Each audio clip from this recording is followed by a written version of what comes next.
In this video, we're going to review the updated features for inventory on TallyFlow.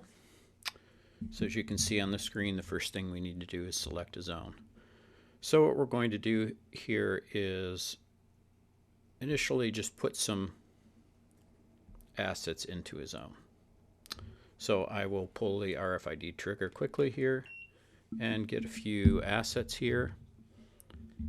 And since I didn't have a load from zone at the top there, it's just going to be updating these assets to that location. If you see an asset in the list that you don't want to update, you can just click on the check mark there and it will uncheck that. So update, and it has updated 24 items into that zone that we selected, section A. Now let's take an inventory from section A. So it's loaded the items that are expected within the zone. And you can see they're of different categories as well. So let's go ahead and select a category to filter. So let's only include the things category, GS2. And you see it's filtered down to only 10 items expected. So if you're inventorying assets, IT assets, for example, computers, laptops, printers, you can select what you're looking for within that particular room or area or zone. So I'll scan some. So you can see we got all 10 of the assets that were expected. 34 items in all. And the settings are configured such that we're going to ignore overages. So let's go ahead and complete that inventory. And you see the inventory summary there of what was filtered or ignored at the bottom, how many we scanned, and how many are confirmed. Now we could go into app settings, for example, and scroll down here and say we don't want to ignore the overages.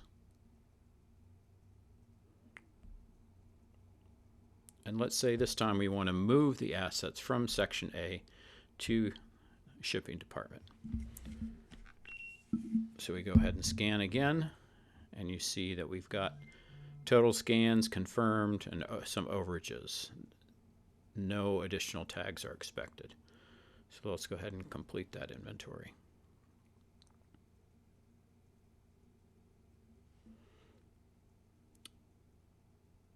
And this one takes a little bit longer because of those additional exceptions that we have. Has to handle each one of those individually. So there we go. Now let's go ahead and clear our filter as well and load from the shipping zone. And we'll see that there are now 41 items that are expected within the shipping zone.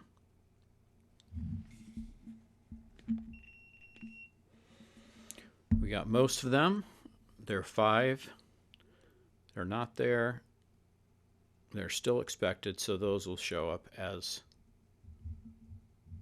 shortages.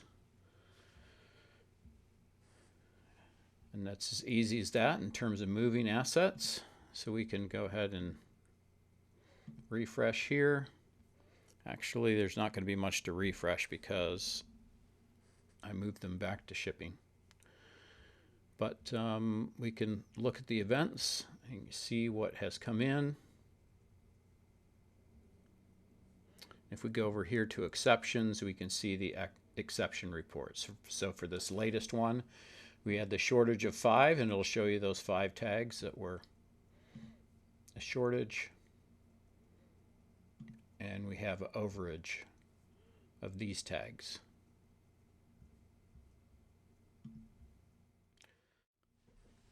There are a couple of additional features that I can show you here to make your inventorying workflows more efficient.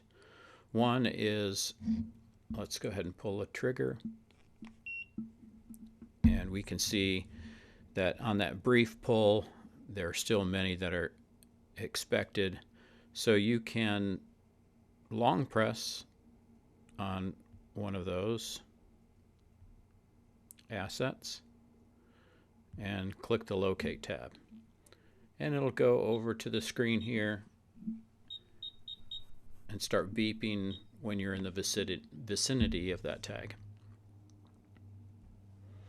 Additionally, if a tag is too long to fit on the screen, and in particular these GS1 tags are longer, you can just do a quick tap on one of those tags and you'll see the full tag number, so you can know what the exact tag is that you're looking for.